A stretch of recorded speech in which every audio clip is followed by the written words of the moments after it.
గత ముఖ్యమంత్రి గారు కూడా నేను చేస్తా ఉన్నాను. జగన్మోహన్ రెడ్డి గారికి కూడా ఇదే చర్చకి జరిగితే మీరు ఊరుకుంటారా? ఒక మసీదుకి జరిగితే ఊరుకుంటారా? ఒక తిరుమలకు జరిగినప్పుడు ఎందుకు వెనకేసుకొస్తారు? రాకండి.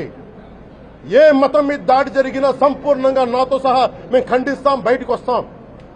ఇస్లాం మీద దాడి జరిగితే మేము మాట్లాడతాం, క్రిస్టియానిటీ మీద దాడి జరిగితే మేము మాట్లాడతాం, హిందూ ధర్మం మీద, సనాతన ధర్మం మీద దాడి జరిగితే కూడా నేను మాట్లాడతాను.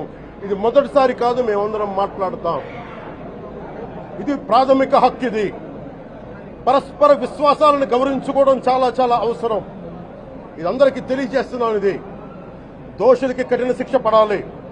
అలాగే ముఖ్యమంత్రి గారికి కూడా నేను తెలియజేసుకున్నాను, చంద్రబాబు నాయుడు గారికి కూడా కేబినెట్ మీటింగ్ జరగాలి, అసెంబ్లీలో చర్చ జరగాలి. అసలు టీటీడీ ట్రస్ట్ లో ఎన్ని అవకతవకలు జరిగినాయి, దీని మీద కూలంకషంగా దీని మీద చర్చలు జరగాలి. అలాగే నిన్న అందరూ మీడియా పెద్దలు కూడా అడుగుతా ఉన్నారు, అధిపతులు, పత్రికాధిపతులు కూడా అడుగుతా ఉన్నారు, మీడియా వారు కూడా అడుగుతున్నారు, దీన్ని సిబిఐకి తీసుకెళ్లాలా లేదా అనేది.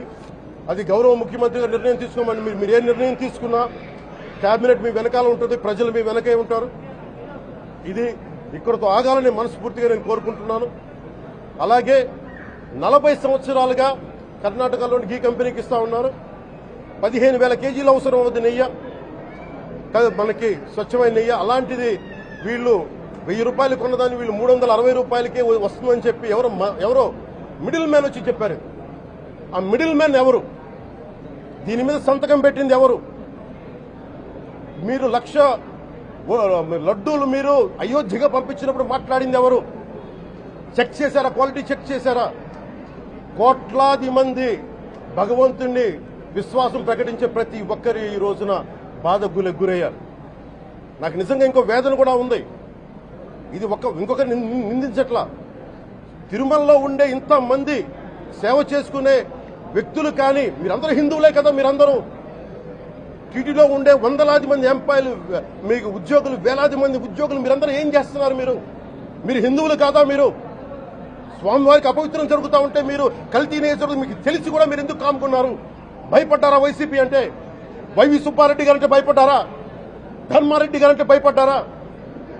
ఏ స్వామి అయితే మీకు ఆశ్రయం ఇచ్చారో ఆ స్వామికి అపవిత్రం జరుగుతూ ఉంటే మీరందరూ కామ్గా కూర్చునే మీకు ఎలా వచ్చింది? మీకు ఇది నేను సాటి హిందువులను కూడా నేను ప్రశ్నిస్తున్నాను.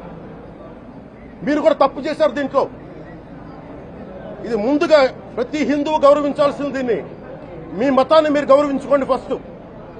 ప్రతి హిందువు నేర్చుకోవాలి. ఇది ప్రతి హిందువు ఆత్మ పరిశీలన చేసుకోవాలి. మీరు బయటికి రావాలి. తప్పు జరుగుతూ ఉంటే కూర్చొని చేతులు కట్టుకుని మనకెందుకులే అంటే ఇలాగే ఉంటాయి. ఇది మారాలి. ఇది అందుకు నేను కూడా దీంట్లో భాగమే. కాబట్టి నిజంగా నాకు ఇన్ని సమస్యలు చెప్పారు ఇన్ని సంవత్సరాలుగా.